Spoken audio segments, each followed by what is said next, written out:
or maybe not good, but enlightening, which is good for me. I mean, that's what we're about. We're about the information flow. People need to know what's going on, especially when it's going on with their government, even though it makes you mad as hell. But it's important to know what's going on so that you vote the right way, so that you make a difference, because policy matters. Policy changes lives, and politicians make the policies, so you need to know who the politicians are. And you change out the politicians, guess what? You get different policies. It's just that simple.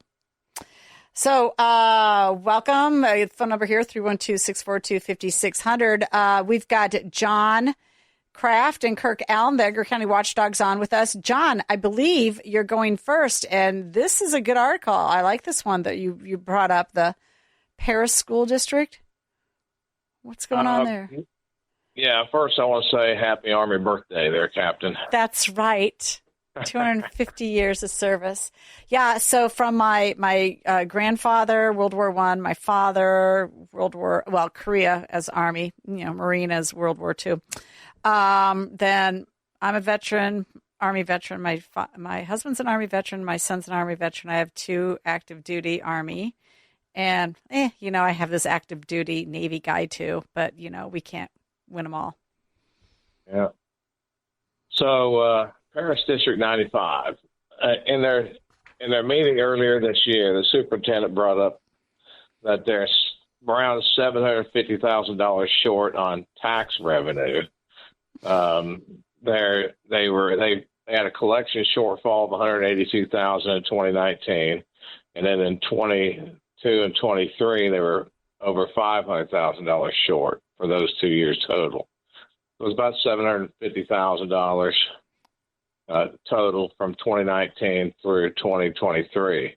Collecting revenue coming to them. Yes. Okay. And it's a small school district. So that means a lot. Some of the larger school districts, $750,000 drop in the bucket, but not down here. And what they looked at, their cursory investigation, I think they've hired somebody to look into it further, was that it appears that the right amount of money left the treasurer's office, but the right amount of money did not get annotated at the district's. You're receipt. Kidding me. Correct. I mean, I don't know. So the treasurer collects the property taxes that people pay to fund their schools, and then she cuts a check to the school districts, and they put that into their account to pay their bills. And Correct. Somehow they're short between the treasurer's office and the checkbook.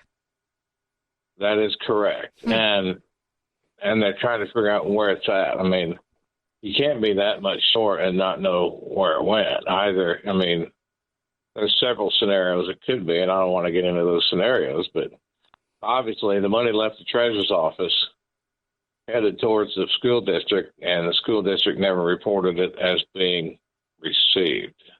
And you're saying that this started in 2019 or 2018? Yeah, correct. Okay, this is a WCIA article that you sent. Since 2018, she said the county has been sending less money than requested, amounting to almost $750,000. And now the county's saying, oh, no, we're sending it. And they don't know where this money went? I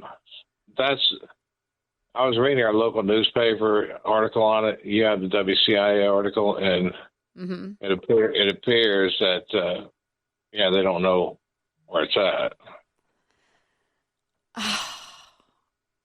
Okay, then in this article, this isn't the first time the Paris School District has seen money disappear. In 2023, the Illinois State Board of Education found more than $3 million in unauthorized use of government grants. In that same year, the FBI searched former Superintendent Jeremy Larson's home since some of the money was federal. Larson was fired and the district set up a payment plan to repay the money. Yeah, I think it's up to $5 million something now since then. But I don't think there's going to be charges. There's not going to be charges leveled.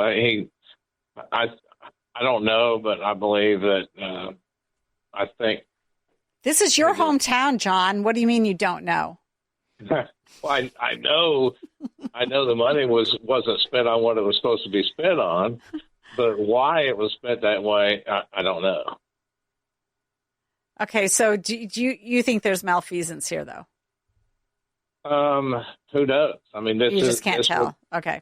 This would fit into that time frame. So who knows? Maybe part of it went into a different account that, that the school district wouldn't look for. Nobody knows at this point in time for that $750,000, but they're going to find out hopefully soon. Oh my gosh. Okay, I have one question, Jeannie. Yes. How does an auditor miss this? Well, that's a great question.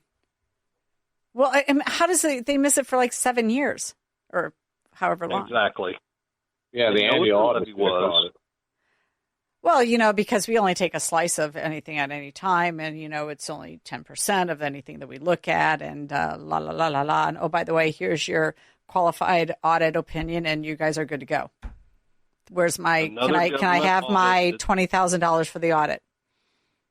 Yep, another government audit that's useless.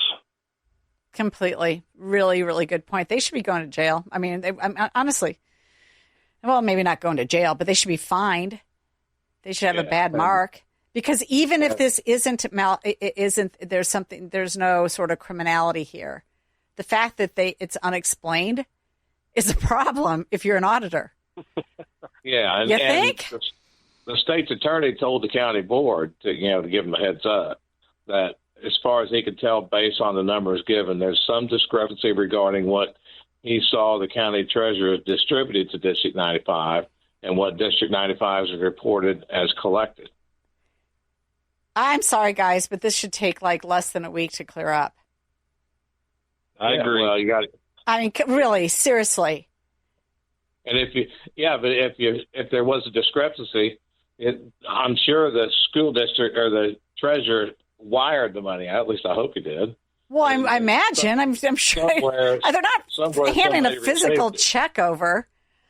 Yeah, somewhere somebody received it. So absolutely. That's why I'm saying this should have taken maybe even 24 hours. You should have known exactly where all this money went once it was identified. Well, there's a meeting on Monday. Tomorrow I might go to it and ask them. Oh boy, do they get a little nervous when you show up, John, with your camera? Not District 95. No. Oh, okay. They know we're coming. They know if we show up, we're going to show up for a reason. So they don't do like Springfield and the University of Illinois and try to keep people speaking. Yeah. So you had two other quick hits, and then we have to go to break. But basically, you're saying that still the University of Illinois and still Springfield are not in compliance with Open Media Act. Well, the Springfield complies with the Open Meetings Act, but I don't believe they comply with the First Amendment. The Open Meetings Act doesn't require them to live stream or broadcast all of a meeting. They can not broadcast what they don't want to broadcast. But what they're doing is they're allowing some people to be live streamed on public comment, and then other people, if they use profanity one time, the next 30 days they won't show them on camera and they'll cut their mic off. But to me that's a First Amendment violation, because along with the right to speak is also the right to hear what somebody says. And with the University of Illinois, they require 3 working days advance notice to request to speak, and then they'll let you know if they'll allow you to speak. I presume based on what you say that you want to speak on, which the Attorney That's General's ridiculous. Binding opinion. Yeah, Grogan got a binding opinion on that out of McLean County several years ago in 2014. All right. Well, that's going to go away then. Yeah, let's hope so. All right. Okay, we're going to take a short break. We'll be right back with Kirk Allen, Edgar County Watchdog. You're listening to The Real Story with your host, Jeanne Ives. Welcome back. We're still here with the Watchdogs. Kirk, you are up, and you say there's a second settlement now in the Shelby County case.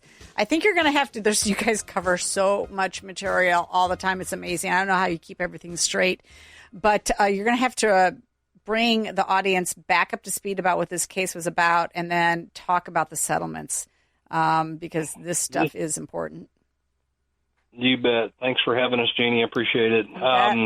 Nicholas Banning was arrested, brought into the jail 4 or 5 years ago. Mm-hmm. He was high on heroin, and he warned them as an addict he was going to need medical attention because he was basically going to go into withdrawals. Those pleas got ignored. The kid almost died. In fact, they tried to release him on his own recognizance to avoid having to take care of him. Mm-hmm. It's gone through the system, and the county's insurance has a settlement of $850,000, and then the insurance provider, United, what do they call it, or ACH, Advanced Correctional Health Care, and Iron Shore Specialty Insurance Company. They also settled with him for $250,000. So he got over $1 million in this settlement case. The ironic part of this, the county board knew nothing about it. It says the county, settled the case with him, but there was no vote, nothing. And then the second one, this ACH settlement for $250,000, that one wouldn't necessarily have to go before the county board. But the settlement is a foiable record because they're a provider of health care under a contract with the sheriff. And sadly, we had to educate the state's attorney with case law so that we could get a copy of the agreement. It just blows my mind, though, that we've got officials, this former sheriff and deputies or correction officers that weren't even qualified to be correction officers, zero accountability. So walk away with no ramifications for their actions. No, and meanwhile, now the first settlement, $850,000, that came from their insurance company. Even though the settlement agreement says the county paid, but the county's never paid a penny, so we still don't know. We haven't got a copy of the actual check to know who paid. There's insiders saying that insurance took care of all of it. If that's the case, then why doesn't the settlement agreement represent what actually happened? So probably, though, they didn't go to trial over this is because they knew that their deputies were uncertified. Oh, correct. And they knew Absolutely. that they did not follow any sort of, I guess, standard of protocol in these situations. They didn't even have a policy on how to deal with drug addicts that come into the jail. Okay, and that's the part that's so disturbing because jails in their operations answer to the Department of Corrections. Where's the Department of Corrections in their annual inspections? How come these things weren't identified as problem areas in those inspections? No, this is a problem because, you're former Air Force, John's Army, I was in the Army. When you were getting ready for an IG inspection, part of it was that all your procedures were written and could be found. You had to have written procedures for all sorts of things, from maintenance to communications to security, you name it. And that's the way the government works. It is bureaucratic, but if you don't have a procedure even written, that means nobody's following a procedure. Or you can't even guarantee. And even if you do have a written procedure, okay, let's be honest, sometimes you're not even trained. So these guys didn't have a procedure and they weren't trained. And so they're going to trial. They're not going to fight this. They go to a settlement. Insurance company looks like they paid out. What's going to happen to their insurance premium? Oh, it's going to get worse. Not just the premium. They're part of what's called CIRMA. It's a consortium of counties that created this co-op insurance program. And you don't just get to stay in that co-op. They basically kick you out. And the word is, come September, they're going to go have to find a private carrier because they're too high a risk of a county. Good luck with that. they will be paying 2 to 3 times what they're paying now for insurance. And the sheriff who was responsible for that jail, is he still in office? No, he resigned shortly after we exposed his illegal gun sales. Oh, yeah, that's right. He's the illegal gun sale guy. How quickly I forgot. Mm-hmm. All right. Well, and then, okay, and now the county board, why did they not have to have a vote on the second settlement, but they did too on the first? Was it a dollar amount? The county board should have done it on the first one because they were the named party in the agreement. Okay. This settlement is with a private entity and the individual. I got it. Okay. The healthcare provider. So that's why there wouldn't be any required vote on that one. Mm-hmm. Now, we have submitted a FOIA for all the depositions, and we had to extend it because they're claiming there's all kinds of medical information that has to be redacted. Opposing counsel has assured me that's not necessarily the case, but we'll see when we get the records. So what do we know about what they have done in terms of now having a procedure, now having certified deputies? Do you know if that's been taken care of, or is that still in limbo? Yeah. The current sheriff has done a pretty good job getting folks through the academy and trying to clean up the mess that was left behind. And I haven't found any, problems with that side of it outside of the fact nobody's been held accountable. I just cannot believe this kind of stuff can go on. And I mean, nobody. So the previous sheriff was just allowed to retire with his hefty pension. You betcha. Mm-hmm. Yeah, that's exactly what happens. Gosh, this is just a broken record. Keeps repeat. Okay. Did you also have? I think we have enough time to cover your other story. The Assumption Alderman, Illinois. Mm-hmm. Yeah. Let me ask you a real simple question. Does an alderman, and he's also a fire chief, he and his wife both get arrested. They were at 2:00 in the morning. He on the video had 5 or 6 beers. He got arrested, or 5 or 6. That's all he said. I had 5 or 6. Wait a second. Say this again. He's an alderman and the fire chief, and his wife is the city treasurer. Correct. And this is in a small town called Assumption. Mm-hmm. Yep. Okay. She comes out of the bathroom and cold cocks this lady at 2:00 in the morning for no reason, and that's on video. Is this reality TV? But here's the amazing part. They arrest him. We write about it. People come to their defense, and now there's people on social media saying, "What does this have to do with public? With government? You're supposed to be reporting on government. This is their private lives. You have no business reporting on their private lives." And I'm like, are you serious? The guy's a volunteer fire chief. He's on call 24/7. Our pagers could go off at any time of day.